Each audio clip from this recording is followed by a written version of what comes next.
Guys, welcome to another episode of TA Outdoors, and as you can see, I'm definitely not at my bushcraft camp. I'm here with Ben and Lewis from BNL Bushcraft on Instagram, link in the description. They've got an incredible Instagram, by the way. And I thought I'd take myself away to somewhere completely different. We actually met up, well, we spoke just before Christmas, I think it was, didn't it? A long time ago. Just before Christmas. We've been speaking for ages. We failed to arrange this sort of collab for a long time now, but we're here, and this thing here is incredible. If I step back, we've got the fire going. We've just done some moss on the roof. It is basically a primitive log cabin in the woods, and it's incredible, guys. So rather than me jabber on, I'm going to grab the camera, and Ben and Lewis are going to talk you through what they've done here. So this is our cabin, made of silver birch, and it's about 2 meters by 4. So just as big enough for us two to sleep in and sit in when the weather's not so good. We've done this chinking on the outside, which helps weather seal it. And it's just harvested from the river just up the path. And that helps just stop the breezes from going through the wall. So we added this window in. It wasn't part of the original plan, but so we just cut this in during the build, as we thought that would be quite a good idea. So today we've mossed the roof. This should give us a good protection from the elements. It also just gives it quite a nice feel. So we have this removable gable end, and what that allows is for good air circulation when the weather's warm, and it also gives us quite a lot more light in the cabin when we need it. So this is our log store. It just helps us keep the wood dry, and it also means that we don't have to go out foraging for wood each time we need some. So this is our fireplace. We've built it out of reclaimed bricks, which we've brought over, and they're all joined together with the clay as well, which we've used for the walls. That means that we can have nice warm fires on the inside and not have to worry so much about sparks and things, and keep it nice and contained. And this is a terracotta pipe, which we've used just to give it some height past the roof. So this was a shed door, which we've used just to seal up this gable. Just worked a lot better for this side, just to use this rather than using a removable method. It also means that we get a good draft resistance for the cooler weather. This door is made from hazel, and it's wattled, which means you weave every other course in and out, and it makes quite a strong door, so it can be fully removed. This is the fireplace. This is version number 3 of our fire. So like Louis said, on the outside you can see we've got reclaimed bricks on the inside. The rear of the fire is slightly angled towards us to try and reflect more heat back into the shelter. Our previous builds have had much smaller openings, but really opened it up here. It's really hot, just feeling it from here. The mantelpiece up here, slightly angled down. It might look a little bit funny, but it aids the airflow out of the chimney. There's then a diffuser like a spark diffuser within the chimney to try and avoid any unwanted fires or anything like that. The fire at the moment is sitting on a stainless steel or a steel grate, which was handmade by Louis' dad. It just lifts off the ground a little bit to again improve airflow underneath, and that really helps heat up the fire. So we've got these candle holders on the wall, make a huge difference to the amount of light that they're kicking out. This is just something that we've made out of old pallet wood in the garage at home, but because it's so white at the rear, it really kicks out the light, and having one in each corner that we can makes the whole place really bright at night time. So we've got a A-frame structure here, really rigid. Most things are nailed to the frame, like the walls are all nailed into these main supports, and there's absolutely no movement at all in any of the shelter. We've got a fully waterproof roof, so we don't need to worry about any leakages, even if the rain has been terrible. Like today we've had thunderstorms, not a drop inside at all. We've got this little paracord wire that runs the full length of the roof. The intention of that was to hang wet clothing over. Obviously we've got the fire in the corner, heat rises, so we're hoping that things will be able to dry out up there. It also means that if we've got any lanterns or anything like that, we can hang these from these, and they're relatively strong. We don't need to worry about how much weight we're putting on those. So on the walls we've just popped some nails in, nothing fancy at all, but it means that we're able to have tool storage and like hammers, just hang them on the wall and they dangle nicely. Got a nice foldable saw, a proper saw, and everything's just easy to reach, right by the door, or through the window even, just reach in and pull it out. Obviously, because we've got this massive hole on the outside, it does tend to let out quite a lot of heat. Even now I can feel the heat coming from this. But obviously, to maintain the view, we've just put a little bit of plastic up here, folds out the way, and then that comes down nicely. We're able to then reflect the heat back in with this, and it also allows us to stop the draft, but we can still see out. So we've had a look at the awesome cabin hopefully you guys enjoyed that. I mean, it really is incredible. We've still got some jobs to do. There's a big pile of moss down here, which we've been gathering, which you saw us do earlier. And we've got to get the moss up on this roof. But before we do that, we're not actually going to stay in the cabin tonight because there's only room for two, and it wouldn't be fair if one of us stayed in there. So what we're going to do is we're going to get I've got a small tent. You guys have tarps and hammocks? One tent, one hammock. One tent, one hammock, and we're going to set them up in this area out here. And then we're just probably going to get some food on and just chill.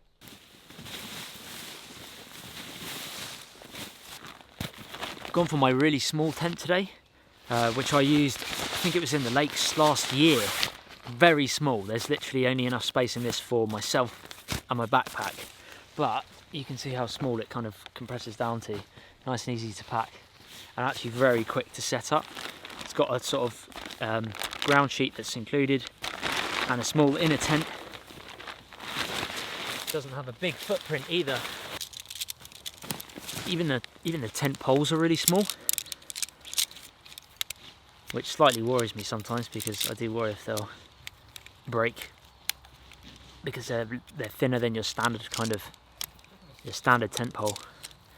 But all it is two kind of A-frame shaped poles. You can see the cabin just behind me, just in that corner there. And the boys are just setting up their tent and tarp in the background. But there's like a head end and a tail end. And that's what they look like.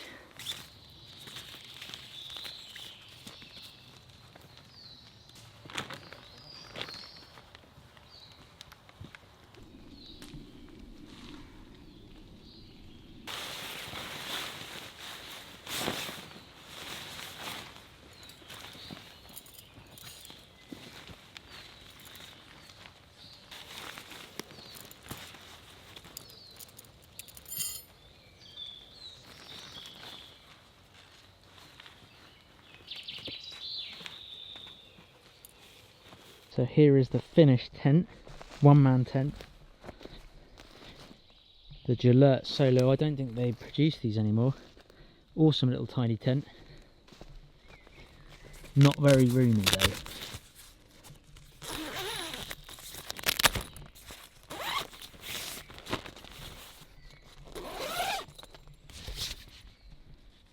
Comfortable enough for a night or two though. So I am set up down there, that's the setup. I've still got the mattress to do. Ben over here has got, what is it, a ticket to the moon? Ticket to the moon hammock with a DD 3x3 tarp. I recognise the tarp, I've got one of these, but I haven't seen the old ticket to the moon. So it's nylon parachute silk tarp. This is the double version, so it's slightly wider. You're never going to fit two people in comfortably. But one of the best things about it is how easy it is to put up. So obviously I've got it attached to our whoopee sling here, which is attached by a carabiner to the tree straps. But then once you've undone the zip, you've got your other end hook. You just walk backwards, and there we are. The tarp is up and ready to go. Adjust by the whoopee slings to tighten it up, which is why we use these carabiners. Some people just put them straight onto the tree straps, but by using the carabiner, it's able to move through as you're tightening it. So in the corners we've put some prusik knots here. I mean, people often put them on the ridge lines of their tarp, as I do, but I've also put them on the guy lines here. So if you wanted to peg wherever you wanted and it's a little bit loose, you just pull it through, and you can pull it so the tension's really tight, and that'll hold because of the friction. And yeah, you can just makes it much more easy to adjust. If I want to move this back, I just loosen the prusik knot, move the peg back. Or if I want to tighten it up, move it a bit closer, you can do that as well, just pull it through.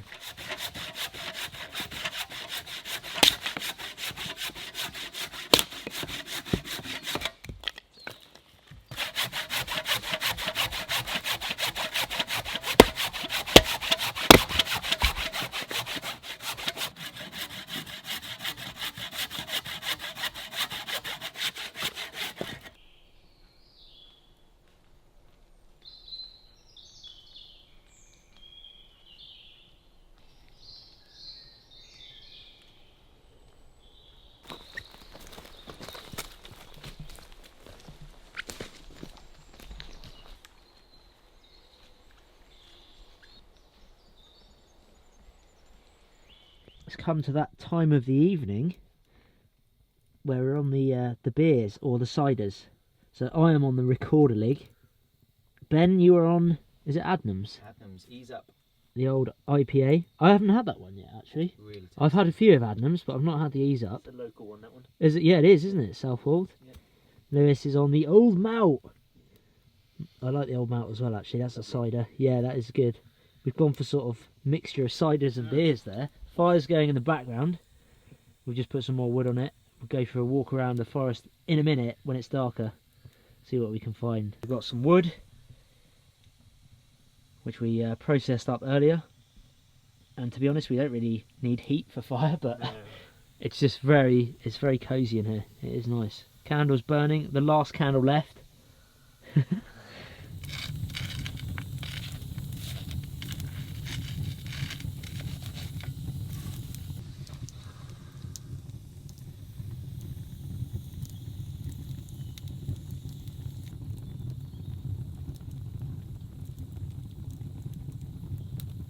Well, guys, we're going to take a walk into the woods.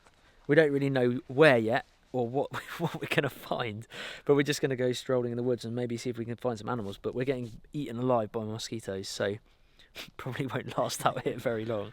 But come along and join us, guys, on the adventure. Where? There, where my light Oh is. yeah, look at him go. First find, I'm actually getting eaten alive. Yeah, I've not seen one in so long. I swear there's been a decline. Did you ever remember as kids, like toads everywhere? Yeah. Massive decline, I think, in toads. Probably like urbanisation that's doing it. Probably.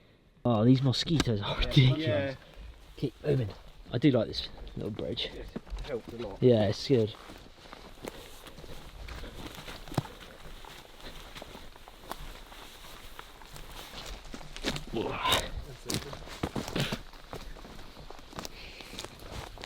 Oh, there's one.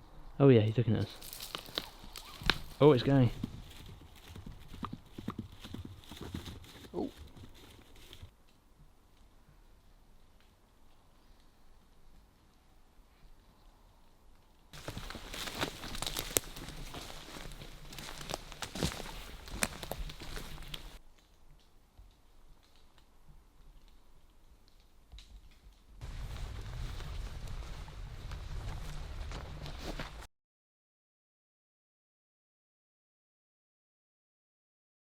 Morning, guys. It's now about 7:20 in the morning. I slept so well last night, not gonna lie. And we had a bit of rain throughout the night, not too much, so the tent's only slightly damp. But Ben is up from his hammock. He's now getting the fire going. Lewis is still asleep. But yeah, we're gonna get some food on this morning, and then probably try and finish the rest of that moss roof, which looks awesome now. So yeah, let's get some porridge on the go. I think getting pretty hungry. But this tent, although it's like, you know, super small, it does have its downsides, so you can't really sit up in it at all. And if you do, like, you're at an angle, your head touches the top, and that is only just about long enough for the whole of my body. So it's really not that long at all, because I'm really small. But for like wild camping and sort of short overnighters, it's so good. It's so small. I've just let the mattress deflate. I'm gonna roll that up.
So I've got myself a pot of porridge, a bit bulky, but it didn't matter tonight, this trip, because obviously I'm with the guys, the B&L bushcraft guys, and I've got myself a Nature Valley crunch bar, which tends to go everywhere. They just crumble up into a mess. Oh, this one's not too bad. Gotta get that oatiness in the body. Cooking on gas stove this morning because I didn't know if we could have fires here, and also ground's completely soaked. Just makes life a lot easier. It leaves no trace and much easier to clean up. Guys, Ben and Lewis showed me this yesterday, this root system on this coniferous tree. You can see it's fallen down, but I don't think I've ever seen anything as big as this, the size of the root system. Pretty monster. We're going to go up to it. Look how big this is. I mean, how tall are you? So you're 5'11"? 5'11". That is ridiculous. That's almost like 13, 12. Yeah. It's a big, That is big old beast. I really want to stand up here. You're kidding me. It's crazy big. That is unbelievable. You wouldn't want to get trapped under that. That is huge. So peaty as well. Yeah. That is absolutely massive. That's really impressive. We found our own woodland trampoline. That is amazing. That's how these root systems snap back, isn't it? They can, when the guys chainsaw them, they just flop like a deadfall trap. Look at this side. There's the old puddle. That is incredible.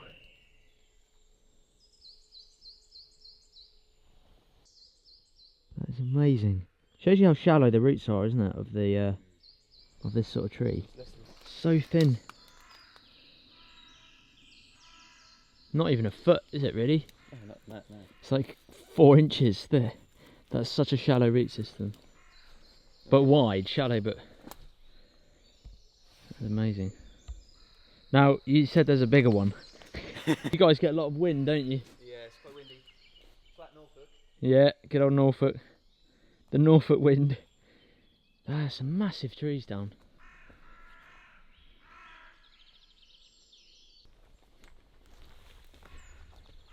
So this is a double tree system. 2 trees down. They're obviously joined up near the roots. Massive. Oh, the mozzies are out in force.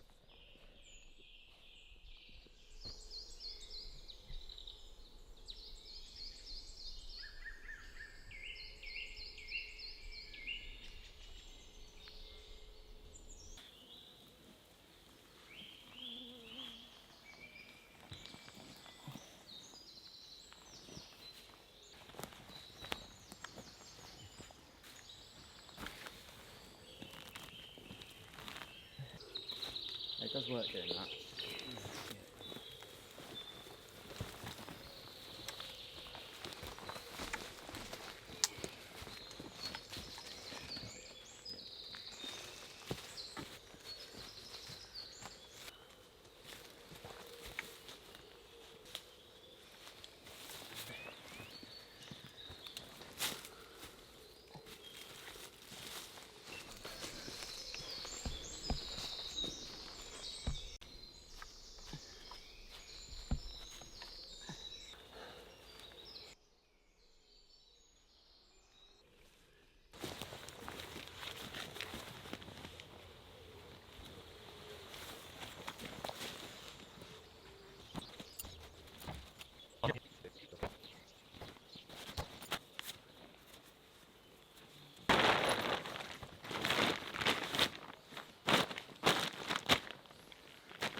guys. I've had a great time here. Thanks so much for having me. That's right. Really enjoyed it. Hopefully you guys have enjoyed it. It's an incredible build that that Ben and Lewis have done. Be sure to check them out on Instagram, B&L Bushcraft. And if you've got any questions, pop them in the comments below and we'll try and get back to you. Or head on over to their Instagram and pester them with loads of questions, because I'm sure you guys have, loads of things like how long did it take to build, materials used and things like that. But it's been awesome, and we finished the moss roof, as you can see. So I don't think you guys have much more planned, do you? Well, there's always plans. There's always stuff. I say that about my camp. There's always something to do, isn't there? There's always something you can improve. Yeah. So we'll keep going. Brilliant. Thanks so much, guys. Really appreciate it. And we'll see you soon in the next episode on TA Outdoors.